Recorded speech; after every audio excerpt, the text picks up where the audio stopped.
I will be as brief as possible. But many of you know that I am, yes, that's my name, Jasmine Crockett. I proudly represent Texas 30th Congressional District. Many of you know that I am an attorney, but I've never been a prosecutor. But between now and November 5th, let me reintroduce myself. I will be assistant prosecutor to Vice President Kamala Harris.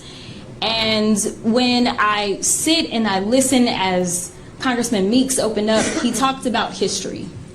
And I want to start to prosecute the case, because we know that anytime Donald Trump has to come in front of a prosecution and there's a jury that has a decision to make, we know which way those juries tend to go. So American people, you are my jury, and we will be prosecuting this case between now and November 5th. So let me go ahead and break this down a little bit for you and take you through history. I know some don't want you to know history, they want you to forget it, but I'm gonna give y'all a little bit of recent history.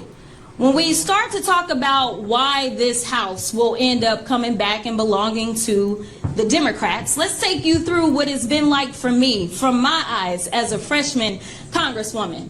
You see, on day one, I didn't get to swear in, because they couldn't figure out who their leader needed to be. Now, some people may have forgot that, but that's kind of historic. It had never happened. In fact, I remember having conversations with Congressman Clyburn, and I said, the last time this happened, he's like, yo, this ain't never happened. Like, I don't know what to tell you. That was the beginning of the dysfunction known as the 118th. After they couldn't get a speaker, they then said, you know what, we are going to hold this debt ceiling hostage. We are going to make sure that our American credit is downgraded. And it's not that we ran up the credit card. They forget that they homeboy charged it up with $8 trillion. Now, when she start calling Trump homeboy and using too much, then she's talking to us. There's no way that this lady is, I don't care what microphone is in front of her.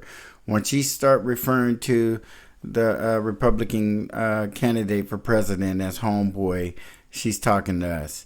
And if she's talking to us, she need to be speaking for us. She got the members of the Congressional Black Caucus standing behind her, and they just giggling and laughing like we just got it going on. And her whole little rant up there as Kamala Harris's national co-chair of her campaign is this young lady. And she's up there just tooting her horn and not saying anything for black people. I don't know how Kamala picks you out or how they pick people out and know that they can trust them not to get out of line or speak out of turn. And that's exactly what she's up there doing right now. And it's embarrassing because it sounds to, I guess, the untrained ear like she's a cocky little fireball of a spark plug and ain't nobody gonna put her in her place. She's the one you want to throw. But it's almost like they're using black women in this election to kind of taunt Trump, to try to accentuate how racist he is or how racist this country is, but without saying it completely.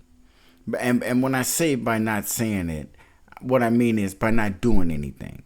You can, as Kamala Harris, pretend to be a victim and pretend to be racially resented and having all kind of problems in this election because you're just a poor little black girl, and it disarms Trump or it makes Trump look racist no matter what. And then what do?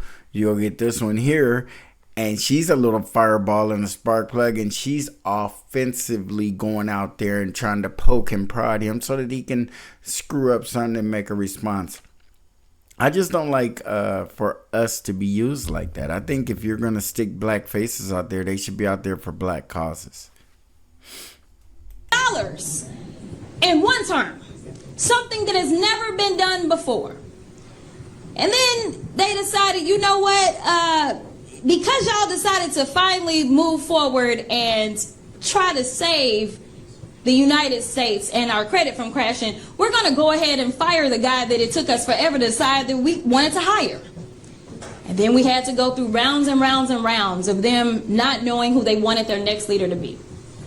But finally we got to the point that we started governing, or we thought we were going to get to governing. But we were about 6 months late when it came time to pushing forward with a budget. So as we go out and we talk to American people and they tell us, you know, we're concerned about inflation, we're concerned about the cost of housing, we're concerned about the cost of food. They're telling us their concerns, but I don't know that anybody has made it clear to the media that my Republican colleagues are doing things like pushing an agenda around gas stoves. Now, I've knocked a few doors in my day, and nobody asked me about a gas stove.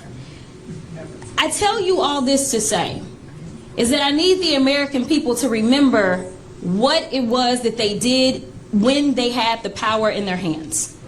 And all they did was cause chaos and confusion. They have been known as a circus. And right now, currently, the Democrats have the power. And rather than spend your time putting down the other party, Jasmine, this would be a wonderful time for you to show what the current administration and the seated vice president has done. It just doesn't make any sense to have that much information for us about the other team. We ain't voting for the other team. Remember, you're supposed to be talking to the people who are voting for Kamala, and it ain't looking good. Doesn't look like you guys have a whole lot of good stuff to say about her. That is what the American people need to remember, because that is only a microcosm of exactly what we will get. This is about the blue team, and the blue team is working for the United States of America. That is why it's not only important that our quarterback be Kamala Harris, but that we have a Democratic House, that we have a Democratic Senate.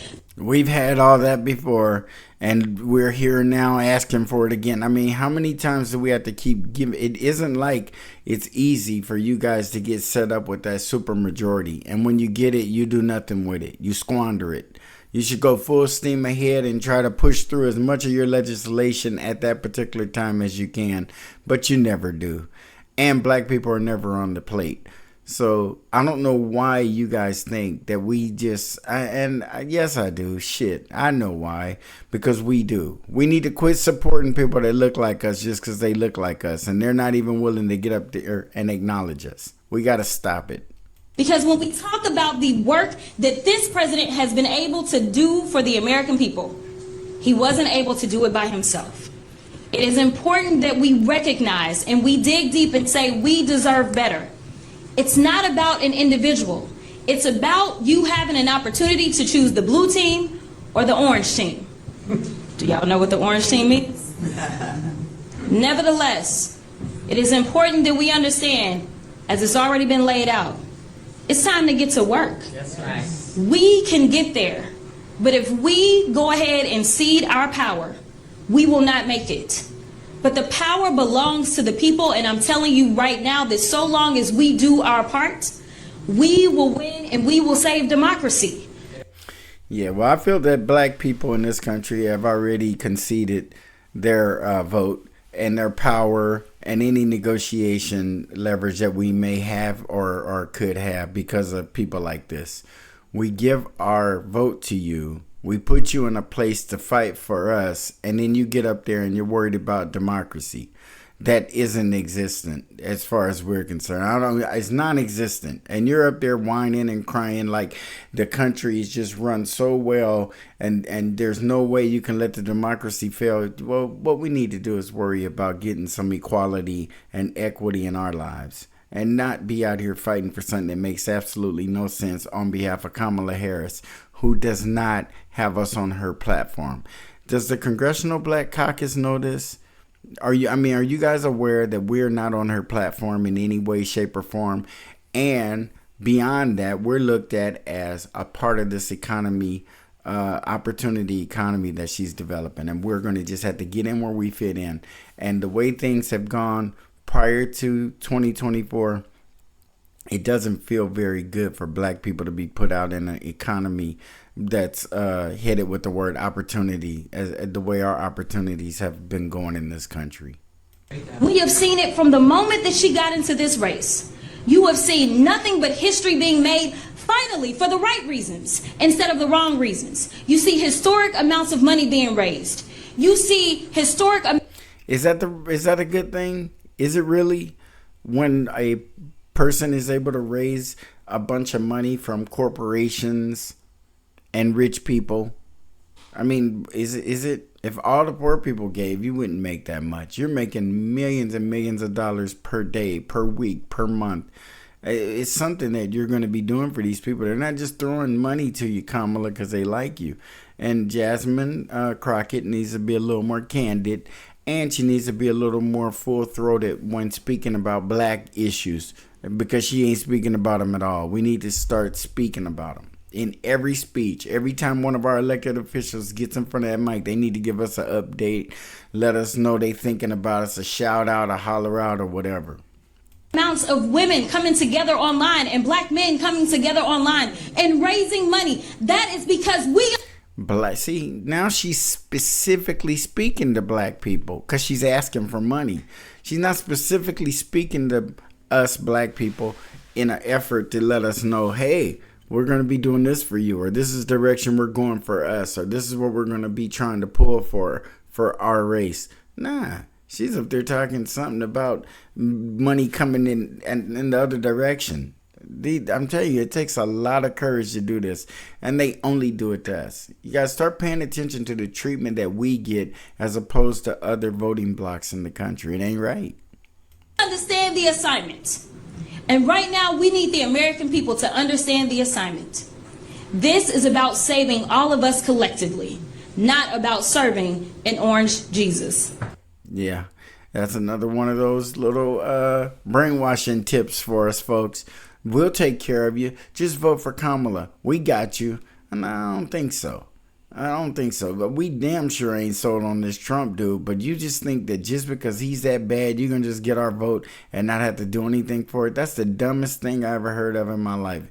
And I'm starting to see that senators and congressmen are a little lukewarm on you, and a lot of them, because they know the end of democracy isn't with Trump. And that's why they ain't buying into that. And if it was a true thing, believe me, it'd be more than just a political campaign talking about it.